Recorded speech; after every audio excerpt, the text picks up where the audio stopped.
Con el permiso de la presidencia, bienvenido señor secretario, bienvenidos los señores subsecretarios que lo acompañan el día de hoy. Escuché con mucha atención su presentación y debo decir que me llamó poderosamente la atención el inicio de la misma. Decía usted dos cosas que son fundamentales para la República.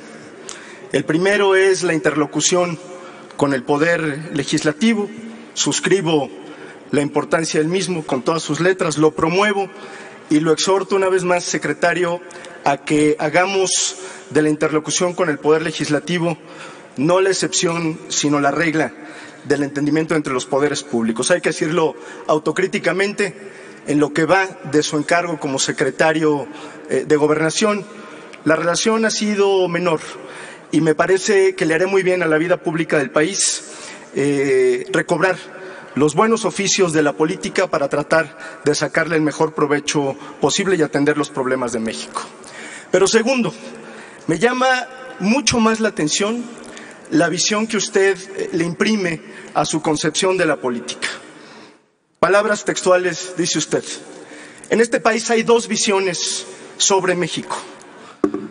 Pensar en dos visiones es reducir el problema de una forma en la que no va a ser posible el abordaje de los grandes temas que tiene México. Yo no creo que en este país haya dos visiones del país. Lo que creo es que hay muchas visiones del país y desde Movimiento Ciudadano nos vamos a empeñar en reivindicar la pluralidad del país y la diferencia de opiniones para atender los distintos problemas de la vida pública. Si nosotros seguimos alentando el relato de la polarización y de la confrontación, lo decimos de una vez, va a ser imposible entrar a un proceso de construcción positivo, porque la política no es pensar en absolutos, es pensar en la posibilidad de conciliar con las distintas opiniones. Y yo creo que le ha hecho muchísimo daño a este país que desde el poder público se aliente todos los días el discurso de la polarización, porque la confrontación no lleva absolutamente a ningún lado. El diálogo público y el diálogo republicano justamente lo que implica es la posibilidad de conciliar en la diferencia.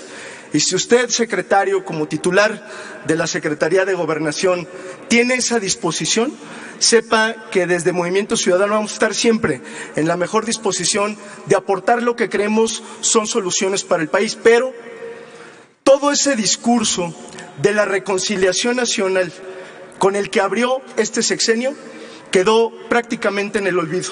Y yo lo digo con mucha responsabilidad. ¿Cómo vamos a enfrentar los problemas de este país en un escenario de franca polarización política? No hay manera de resolver los problemas de este país si no entendemos que la pluralidad juega un papel importante en la vida pública del país. Déjeme entrar al tema que, aunque no es el único tema, sí me parece ese tema más apremiante en este momento en el país y que es el problema de la inseguridad. Usted sabe, señor secretario, porque además lo siguió muy de cerca, que la semana pasada este Senado vivió un episodio que tuvo una gran atención de la vida pública. Por cierto, un escenario marcado justamente por esta visión maniquea de la polarización, donde parecía que desde el gobierno se alentaba o se estigmatizaba a quienes teníamos una visión crítica y una posición diferente sobre la minuta que venía de la Cámara de Diputados, que viene de la Cámara de Diputados y que plantea el aumento del tiempo en que las Fuerzas Armadas pueden asumir funciones de seguridad pública. Y lo dijimos nosotros en muchas ocasiones, reiteradas veces, no en el debate parlamentario, sino durante los últimos meses.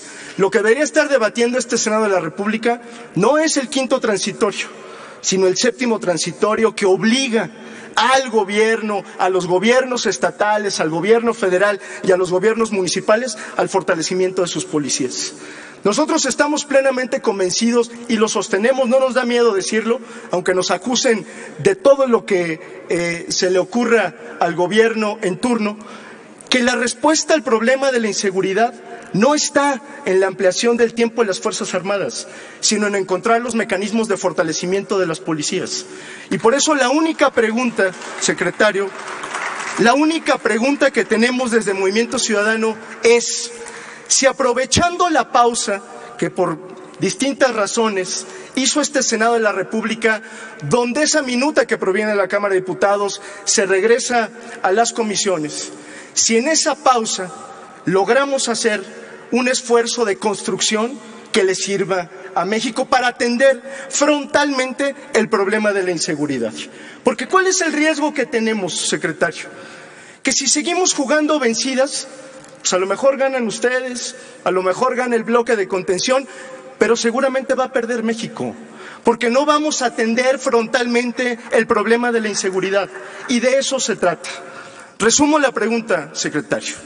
¿Estaría usted, a través de su dependencia, a revisar y corregir la estrategia de seguridad pública que implica fortalecer a las policías locales, dotarlas de recursos, capacidades y herramientas, y no abandonarlas como ha sucedido estos 4 años? Si estaría dispuesto a consolidar a la Guardia Nacional como una instancia civil y garantizar que las Fuerzas Armadas asuman única y exclusivamente sus facultades constitucionales.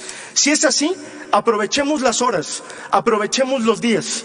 Va a contar siempre con la disposición de Movimiento Ciudadano. Pero si lo que sigue imperando en la República, en el diálogo parlamentario, es la cerrazón, concluya, no cuenten con nosotros, porque no vamos a convalidar nosotros la prolongación del fracaso. Se lo digo con mucho respeto. Muchas gracias. Gracias.